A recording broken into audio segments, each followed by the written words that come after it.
Hello everyone. आज हम module 1 का लास्ट लेक्चर पढ़ने वाले हैं। Differential equation, ordinary differential equation जो मॉड्यूल 1 है आपका, वो हमारा आज कंप्लीट हो जाएगा। और आज के लेक्चर में मैं आपको फ्रोबनियस मेथड का केस नंबर 4 डिस्कस करने वाला हूँ। 3 केस हम डिस्कस कर चुके हैं फ्रोबनियस मेथड के।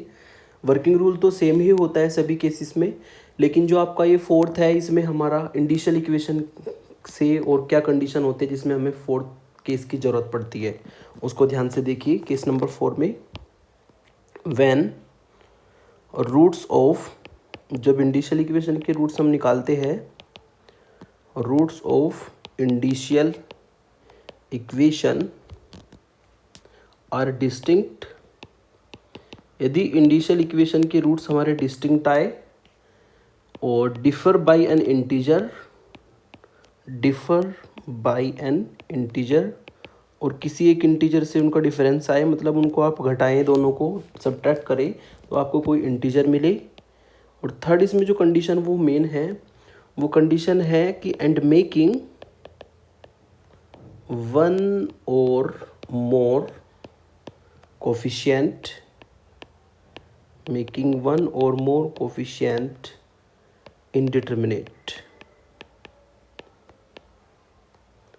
indeterminate, क्योंकि देखा जाए तो केस थर्ड की तरह ही है ना। केस थर्ड में आपने पढ़ा था कि रूट्स हमारे डिस्टिंक्ट हो, इसमें भी सेम केस है।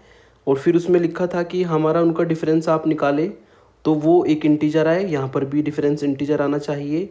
तो दो कंडीशन तो सेम है। वहाँ पर तीसरी कंडीशन ये थी कि यदि कुछ कोफिशिएंट हमारे y के इन्फिनिटी बन जाए, और यहाँ पर क्या है कि कुछ कोफिशिएंट है, एक या एक से ज़्यादा कोफिशिएंट ऐसे हैं जो इनडिटर्मिनेट बन जाए। इनडिटर्मिनेट मतलब यहाँ पर इनडिटर्मिनेट फॉर्म से मतलब है, जैसे कि 0.0, ठीक है। यदि यहाँ पर कुछ कोफिशिएंट इनडिटर्मिनेट फॉर्म बनाते हैं तो आपका वहाँ पर केस नंबर 4 लगेगा, ठीक है। अब केस 4 का जो हमारा सॉल्यूशन का वो होता है तरीका, वो क्या होता है उसको बता देता हूँ मैं आपको। अब मैंने मान लिया सॉल्यूशन के according, let the roots m1 and m2। m1 m2 को मैंने रूट्स माना।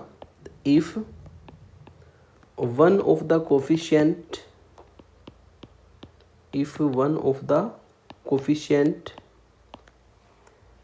सपोज, और उसको मैंने मान लिया कि वो हमारा C1 कोफिशिएंट है ना, बिकम इनडिटर्मिनेट। यदि ये C1 कोफिशिएंट जो है इनडिटर्मिनेट फॉर्म बना दे, यानी कि 0.0 की फॉर्म बना दे। और कब बनाए 0.0? जब m को हम वहाँ पर m2 यूज करें। m को m2 यूज करने पर C1 हमारा 0.0 फॉर्म बनाएगा, इनडिटर्मिनेट फॉर्म बनाएगा। तब उस केस में क्या होगा, जो हमारा कंप्लीट सॉल्यूशन होता है, then complete solution is given bye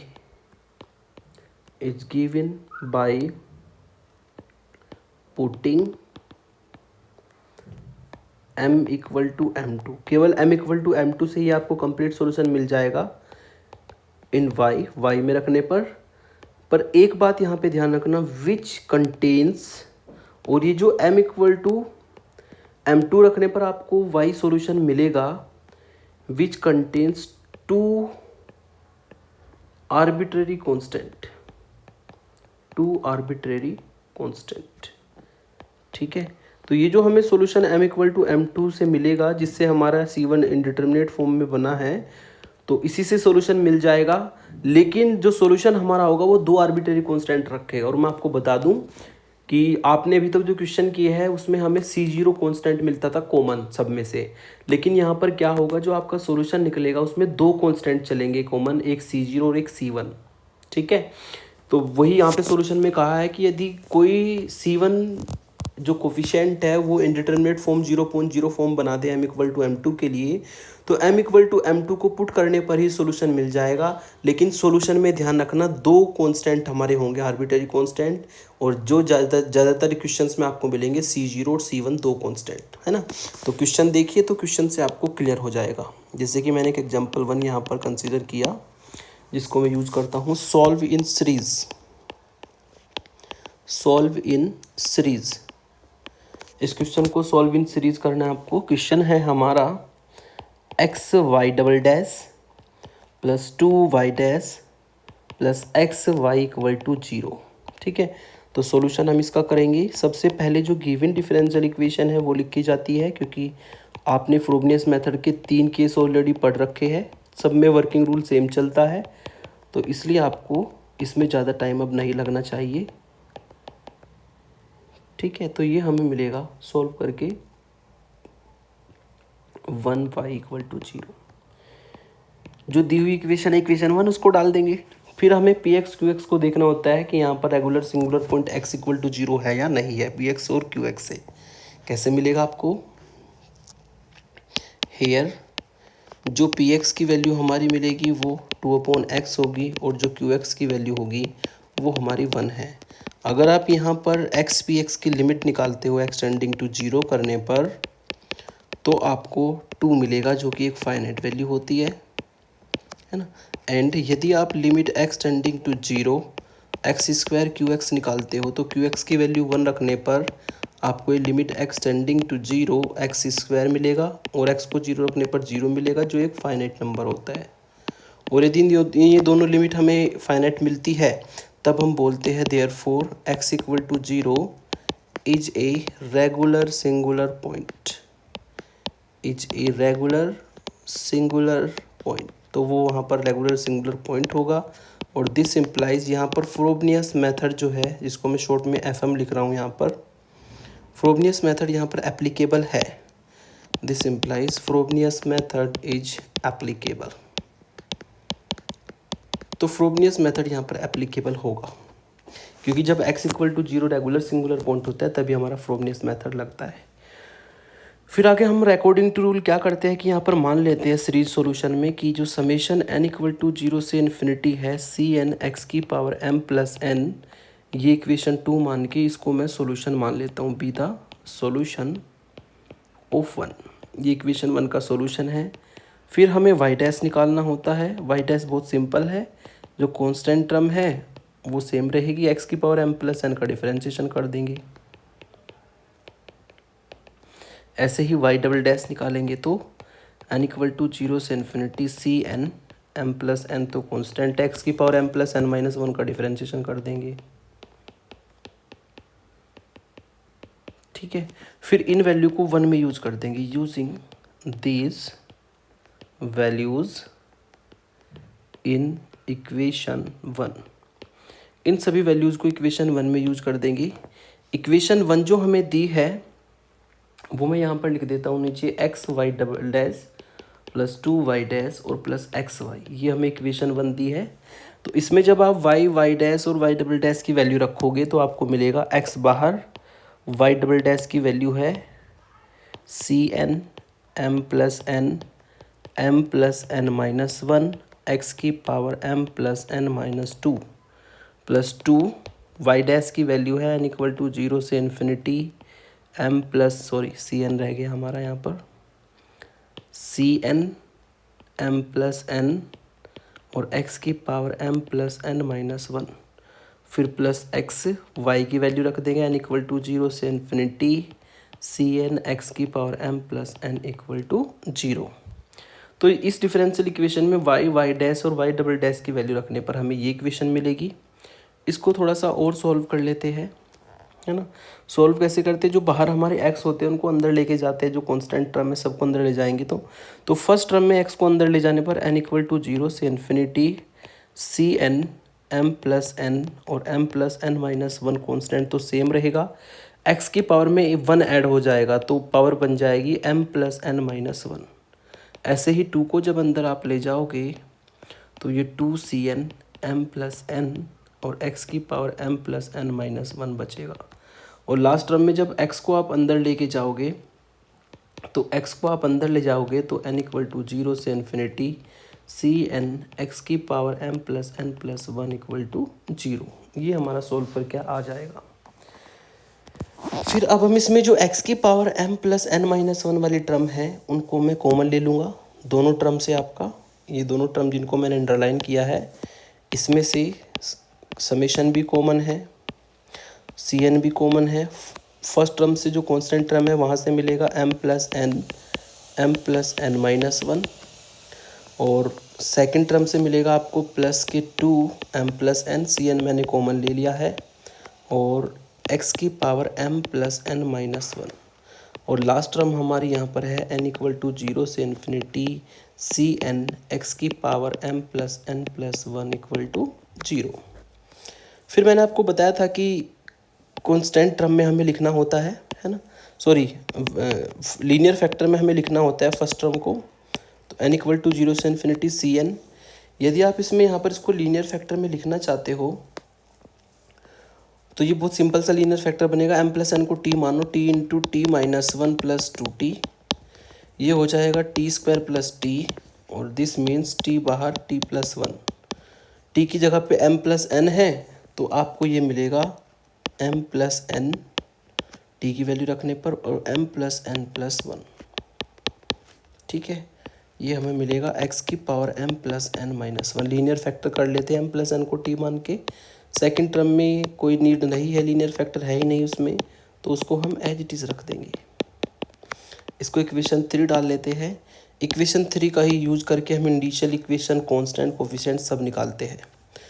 तो अब हम क्या करेंगे, इक्वेशन 3 में इक्वेटिंग टू 0, इंडिशियल इक्वेशन बनाने के लिए equating to 0 the coefficient, equating to 0 the coefficient of lowest degree term, lowest degree term, और लोएस्ट डिग्री टर्म होती है फॉर n इक्वल टू 0 के लिए। और यहाँ पर यदि आप n को 0 रखते हैं तो लोएस्ट डिग्री टर्म बनेगी, फर्स्ट टर्म से x की पावर m माइनस 1 पावर बनेगी, और सेकंड टर्म से n को 0 रखने पर x की पावर m प्लस 1 बनेगी। तो लोएस्ट डिग्री टर्म होगी यहाँ पर x की पावर m माइनस 1, यानी कि फर्स्ट टर्म से हमें इंडिशियल इक्वेशन मिलती है। तो वी गेट इंडिशियल इक्वेशन, शॉर्ट में लिखूँगा, और n को 0 रखने पर फर्स्ट टर्म से मिलेगा C0 और m प्लस 1 इक्वल टू 0, तो m की वैल्यू आएगी 0 और माइनस 1, चूँकि C0 हमारा 0 के बराबर नहीं है।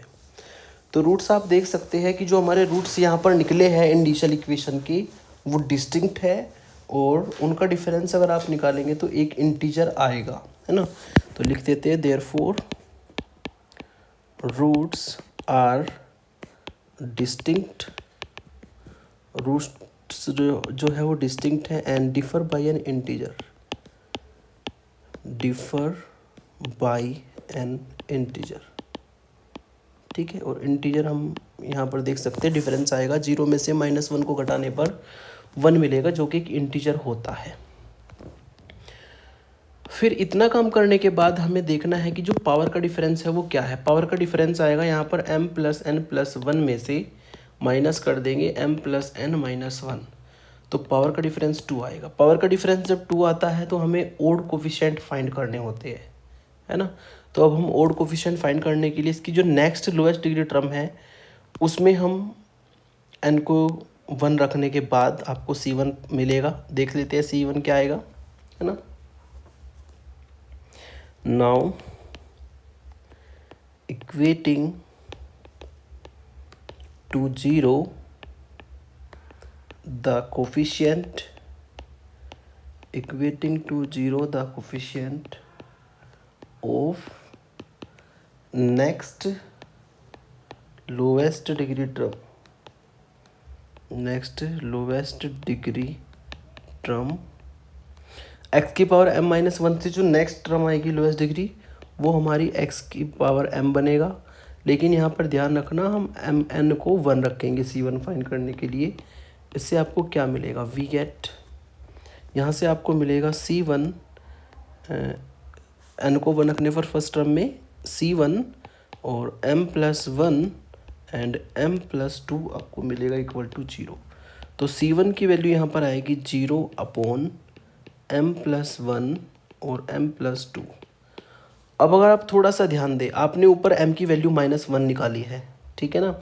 यदि आप यहाँ पर इंडिशियल इक्वेशन में m की वैल्यू -1 आपने फाइंड की थी, यदि आप यहाँ पर m को -1 रखते हो ठीक है। m को -1 रखने पर ये 0 तो ऊपर है ही, और नीचे m को -1 रखने पर नीचे भी 0 बन जाएगा, और ये बन जाएगा आपका इनडिटर्मिनेट फॉर्म। इनडिटर्मिनेट 0.0 कैसी फॉर्म होती है? इनडिटर्मिनेट फॉर्म होती है। तो यहाँ से आपको पता लगेगा कि हमारा यहाँ पर कौन सा रूल लगेगा। तो आपका इनडिटर्मिनेट फॉर्म का मैंने कौन सा रूल बताया है? फोर्थ रूल बताया कि जब हमारे रूट्स डिस्टिंक्ट आए, उनका डिफरेंस इंटीजर आए, और कोई एक कोफिशिएंट हमारा जो है वो इनडिटर्मिनेट फॉर्म बना दे। जैसे कि यहाँ पे आपने C1 को देखा, वो 0.0 बन रहा है, यानी कि एक इनडिटर्मिनेट फॉर्म है। तो इसका सोल्यूशन हमें केवल m = -1 से ही मिल जाएगा, है ना। इस बात को मैं लिख देता हूँ।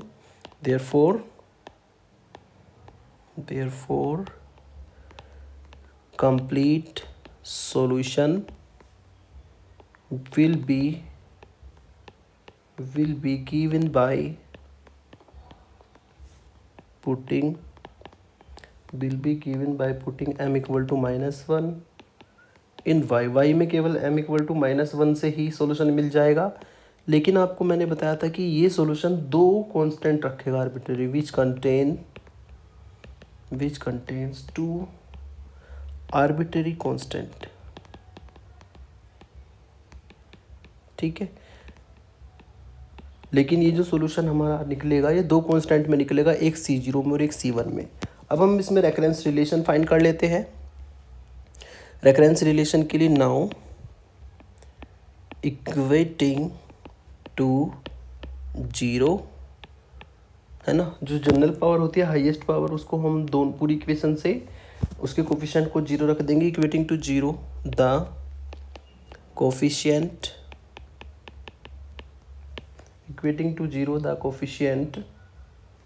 Of highest power of x, और x की हाईएस्ट पावर यहाँ पर बनेगी x की पावर m + n + 1।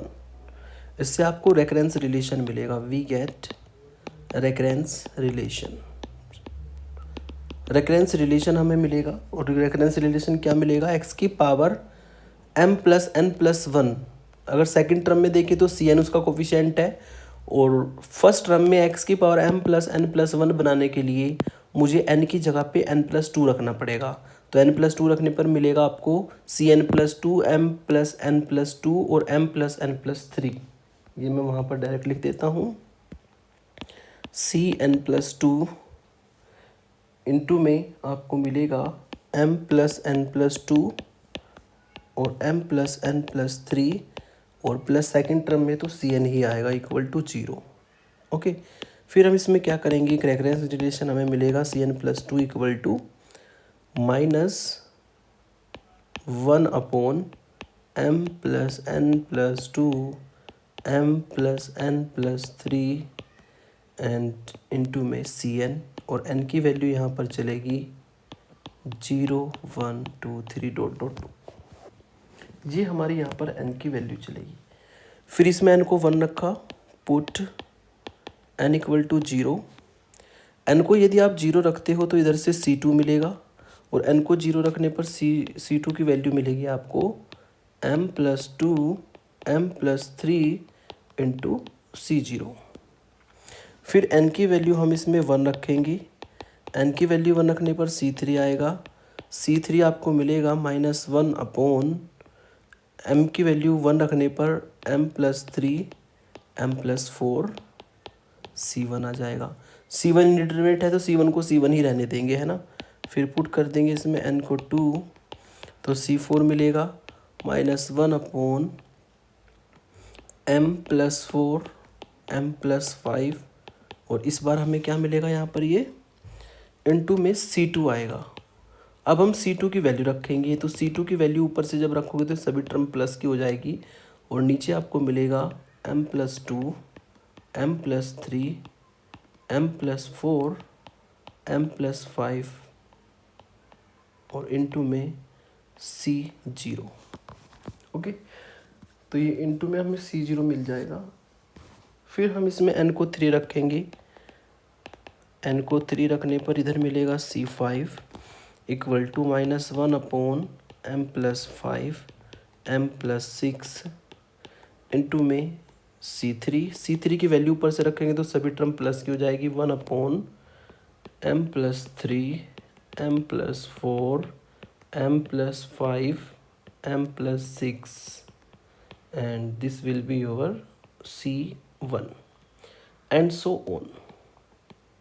तो आपने देखा जो यहाँ पर कांस्टेंट हमारी टर्म निकलेगी वो C0 और C1 दोनों की टर्म में निकलेगी, इसीलिए हमारा लास्ट में जो आंसर आता है वो हमारा C0 और C1 दोनों की टर्म में आता है, जो मैंने आपको स्टार्टिंग में वर्किंग रूल में ही बता दिया था। अब ये सभी वैल्यू को इक्वेशन नंबर जो हमारी 1 थी उसमें हम इसको पुट कर देंगे।